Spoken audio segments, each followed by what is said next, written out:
Hello there. BoBo the Bitcoiner is back. Today's subject is a bit cheap.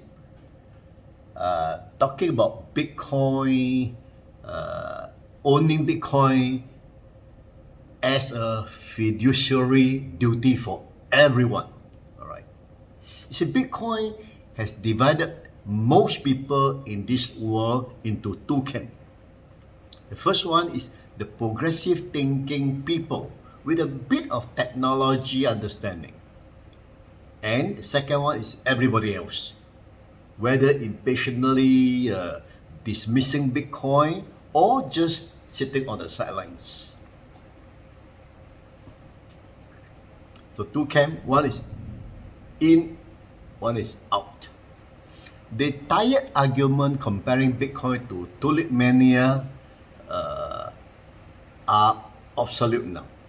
Even the most seasoned investment professional who previously brushed off cryptocurrency are either getting involved or admitting they might have missed something.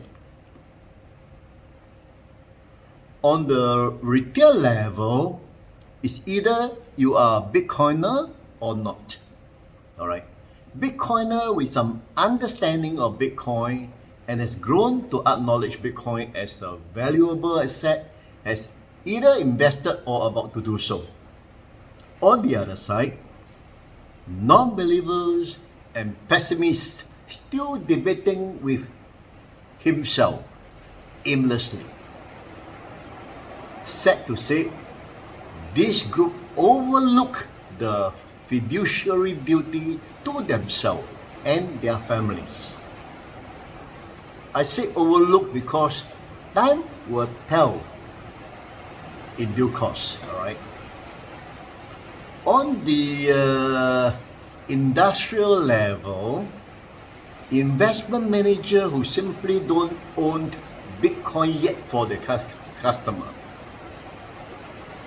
the sideline crowd, feel extremely nervous right now. And it comes down to fiduciary duty. A fiduciary is somebody who has a legal obligation to take care of money on behalf of their client or their family. The only remaining defendable excuse for an investment manager not yet allocating to Bitcoin is price volatility. A fiduciary include Bitcoin in the portfolio would launch the range of expected return excessively wider than most other assets. A small 5% position in Bitcoin would be extremely useful and fruitful, especially in the year 2021. But price volatility doesn't necessarily relate to outright risk. And herein lies the complexity.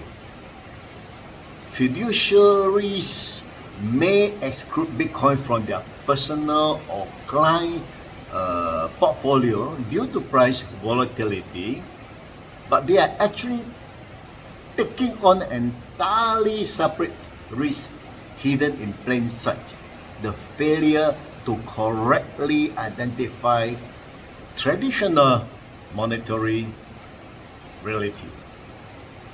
The dollar might not cease to be the world's most popular currency domination in the near future, but the stampede of over 100 million people converting at least a part of their saving and their mental denomination to Bitcoin is shaking the ground of every land.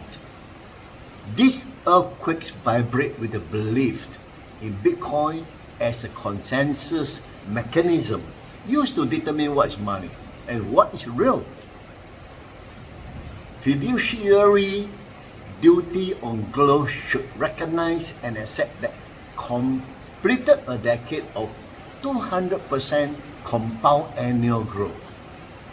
And if they haven't, chances are they will have start to underperform their competitor.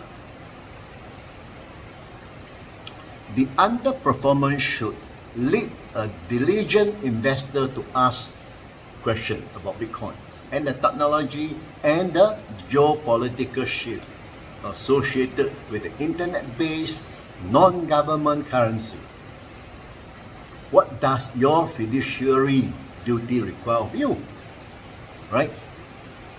Can you afford to be entirely without ownership of what's a growing percentage of the world population consider an alternative? Fully digital and stateless monetary region. When looked from that perspective, it might be your fiduciary duty to own Bitcoin for yourself or your client, despite the price volatility. It's time to own some Bitcoin for yourself or your client. The base assumption of fiduciaries can no longer be a dollar-only future.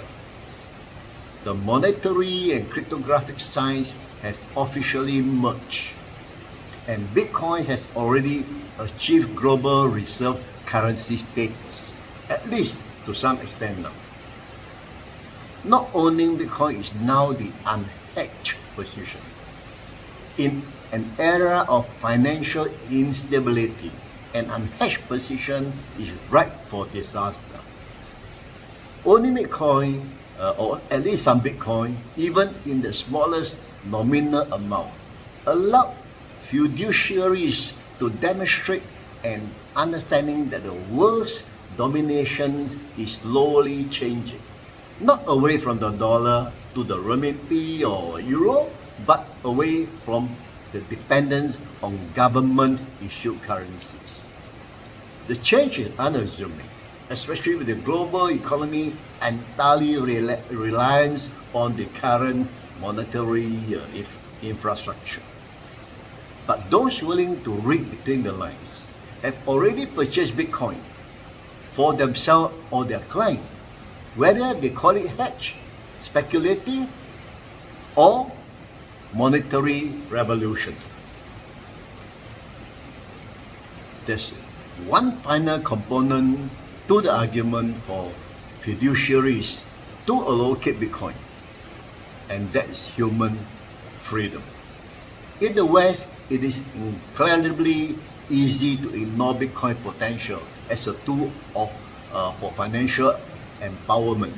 Bitcoins received demand from those looking to make a political statement against the monetary policy of the Federal Reserve or the European Central Bank.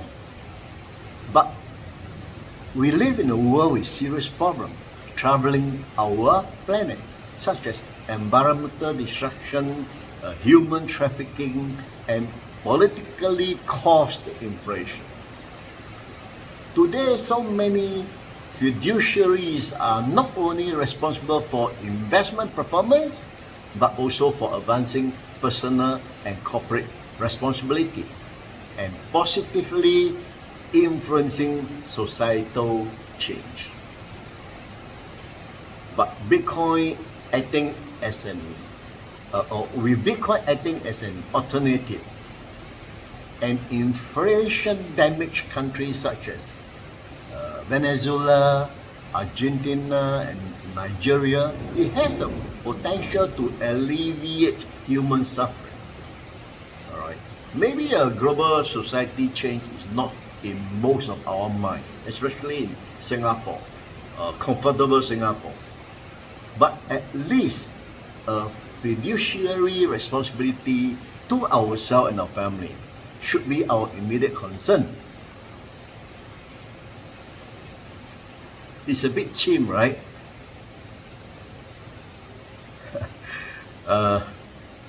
Fiduciary duty. Think about it. Do you carry a duty to yourself, your family, and especially your investment Advisor, do you carry the responsibility of your client?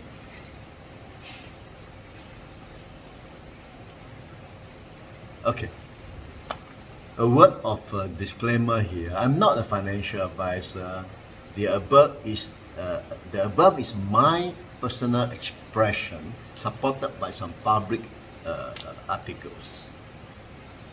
Always do your own research to acquire better Bitcoin knowledge and invest at your own risk. Okay? Thank you for watching. Don't forget to like. Bye-bye.